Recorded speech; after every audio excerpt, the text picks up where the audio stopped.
Hello friends, मैं हूं doctor Suman Gupta, स्त्री एवं प्रसूति रोग विशेषज्ञ। आज हम बात करने जा रहे हैं विटामिन डी डेफिशिएंसी के बारे में। आप कब अपना विटामिन डी लेवल और सीरम कैल्शियम लेवल कराएं और जो आपकी रिपोर्ट आती है उसको आप कैसे पढ़ें, कैसे समझें और रिपोर्ट के अनुसार आपको मार्केट में कितनी तरीके के विटामिन डी के ऑप्शंस अवेलेबल हैं और आप उनका इस्तेमाल कैसे कर सकते हैं। और अगर पेशेंट सीरियस होती है, हॉस्पिटल में एडमिट होती है, तो हम लोग कैसे विटामिन डी के इंजेक्शंस मरीज को देते हैं। आज विटामिन डी के बारे में हम प्रैक्टिकल चीज़ें समझेंगे।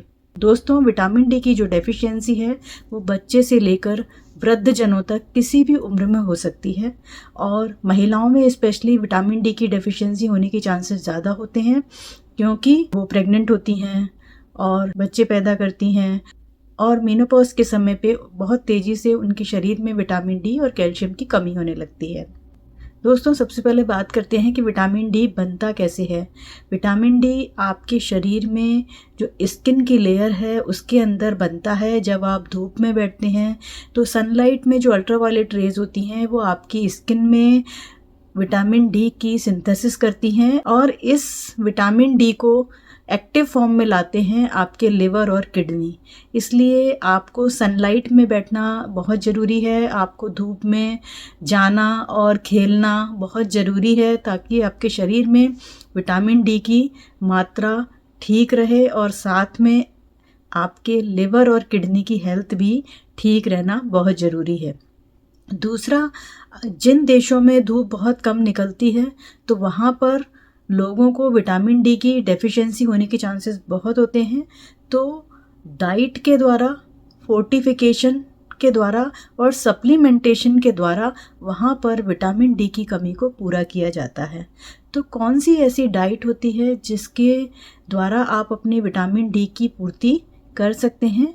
वेजिटेरियंस जो लोग होते हैं, जो अंडा और मीट नहीं खाते हैं, उनके अंदर विटामिन डी की डेफिशिएंसी होने के चांसेस ज़्यादा होते हैं। अगर आप स्ट्रिक्टली वेजिटेरियन हैं तो आपको विटामिन डी की डेफिशिएंसी हो सकती है। मशरूम्स में विटामिन डी मिलता है और डेयरी प्रोडक्ट्स में विटामिन डी होता है। एग्स और मीट में अच्छी मात्रा में विटामिन डी आपको मिल सकता है, लेकिन कई जगह पर फूड का फोर्टिफिकेशन किया जाता है विटामिन डी सप्लीमेंट्स के द्वारा।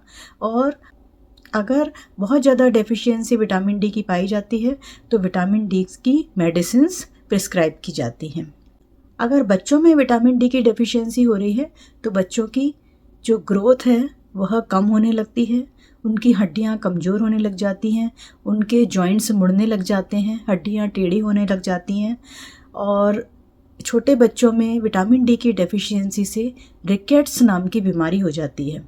एडल्ट्स में जब बॉडी की ग्रोथ कंप्लीट हो चुकी है तो उसके बाद अगर विटामिन डी और कैल्शियम की डेफिशिएंसी हो रही है तो विटामिन डी करता क्या है। विटामिन डी बॉडी के अंदर कैल्शियम, मैग्नीशियम, फास्फोरस को एब्जॉर्ब करता है इंटेस्टाइन से और उसके बाद बॉडी की जो नॉर्मल हेल्थ है उसको मेंटेन करता है। तो बॉडी के न्यूरोमस्कुलर सिस्टम को, कार्डियोवैस्कुलर सिस्टम को, बोन हेल्थ को, इम्यून सिस्टम को ठीक रखता है, स्वस्थ रखता है।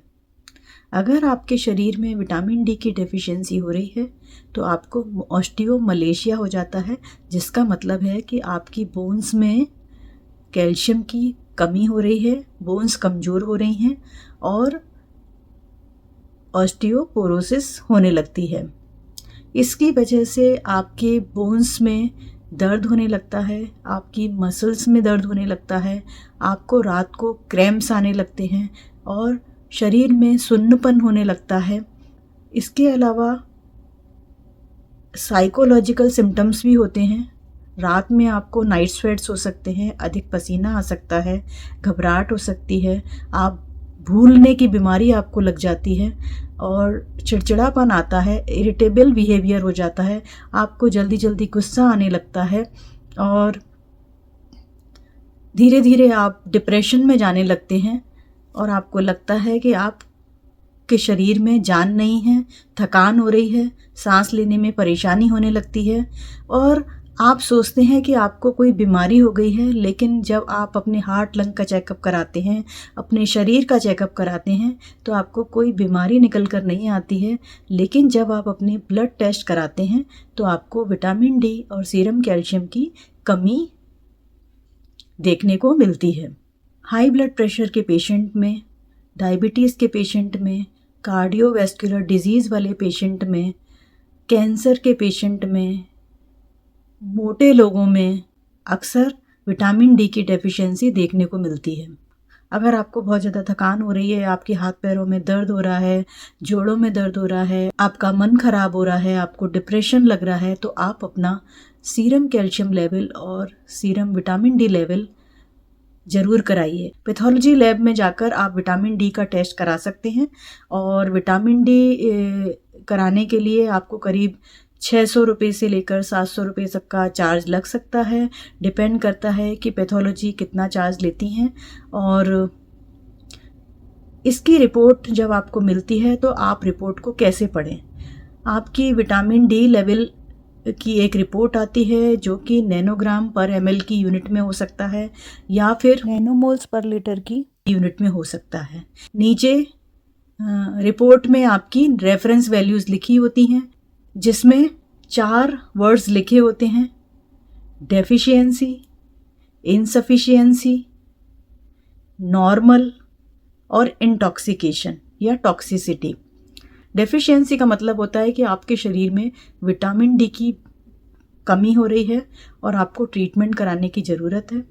इनसफिशिएंट अमाउंट का मतलब होता है कि आपके शरीर में विटामिन डी कम होने जा रहा है, आपको प्रोफाइलेक्टिक डोज में विटामिन डी लेना शुरू कर देना चाहिए।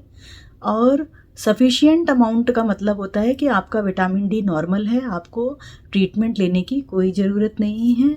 और इंटॉक्सिकेशन या टॉक्सिक लेवल का मतलब होता है कि आपके शरीर में विटामिन डी ज़्यादा मात्रा में हो रहा है और इससे आपके शरीर में परेशानी हो सकती है।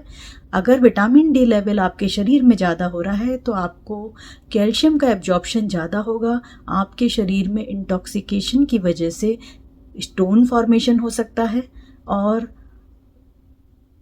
आपको नोज़िया, वॉमिटिंग, कॉन्स्टिपेशन इस तरीके की परेशानी रह सकती है अगर आपके शरीर में विटामिन डी लेवल ज़्यादा हो रहा है।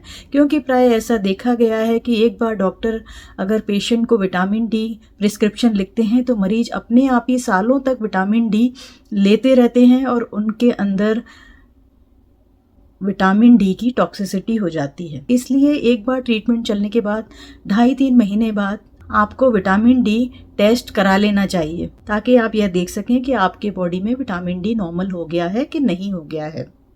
तो आप अपनी जो टेस्ट रिपोर्ट में वैल्यूज़ को नीचे दी हुई रेफरेंस वैल्यूज़ से चेक कर सकते हैं कि आपके बॉडी में विटामिन डी का जो लेवल है वो डेफिशिएंट है या सफिशिएंट है या इनसफिशिएंट है या टॉक्सिक लेवल पे है।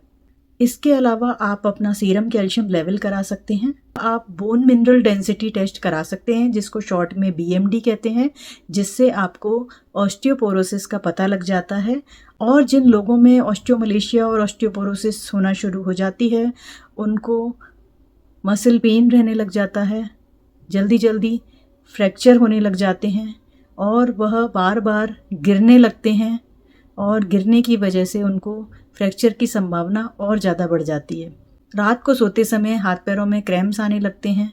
विटामिन डी की डेफिशिएंसी होने से आपको बार बार इन्फेक्शंस भी होते हैं और मौसम की जो बीमारियां होती हैं वो बार बार आपको लगने लगती हैं, जैसे वायरल फीवर्स की टेंडेंसी बढ़ जाती है, कोई बैक्टीरियल इन्फेक्शन की टेंडेंसी बढ़ जाती है और आप सोचते हैं कि मुझे ही बार बार इन्फेक्शंस क्यों हो रहे हैं। तो दोस्तों, मैंने बताया आपको कि आप डाइट से, सनलाइट से अपने विटामिन डी की डेफिशिएंसी को रोक सकते हैं।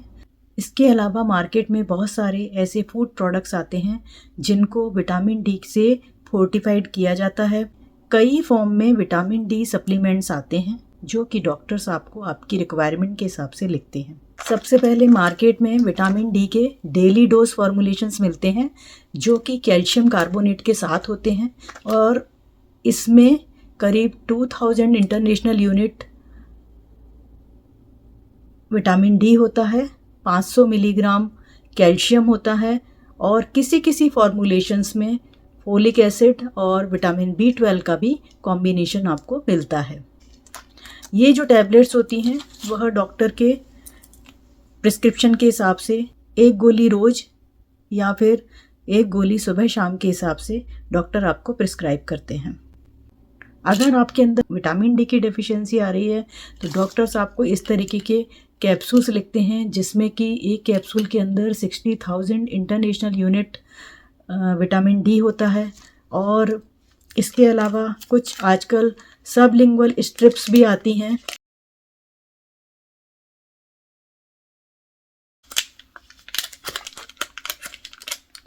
इस स्ट्रिप के अंदर भी 60,000 इंटरनेशनल यूनिट विटामिन डी है और आप इसको जीभ पर जैसे ही रखेंगे तो यह डिज़ोल्व हो जाएगी।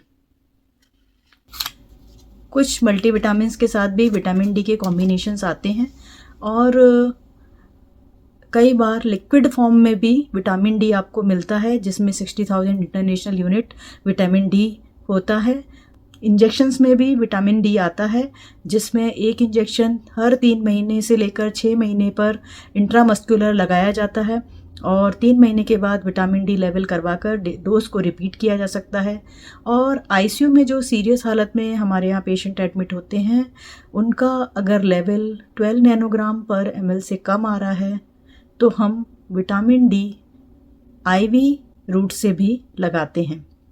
तो दोस्तों, अगर आपको ऐसे सिम्टम्स आ रहे हैं जैसे कि मैंने इस वीडियो में बताए हैं और पूरे टेस्ट कराने के बाद आपको विटामिन डी कैल्शियम डेफिशिएंसी के अलावा कोई भी बीमारी निकल कर नहीं आ रही है तो आप विटामिन डी लेने के बाद आपके ये सारे सिम्टम्स ठीक होने लग जाएंगे और आप अच्छा महसूस करेंगे।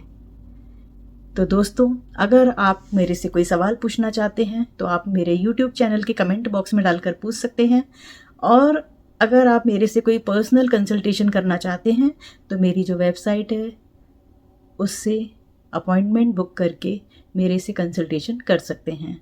दोस्तों, हम अपने वीडियोस में बहुत ही प्रैक्टिकल पॉइंट्स आपको बताते हैं और आपका बिना टाइम वेस्ट किए आपको अधिक से अधिक इन्फॉर्मेशन देने की कोशिश करते हैं। Thank you friends for subscribing this channel doctor Suman Gupta, kingdom of health. Thank you.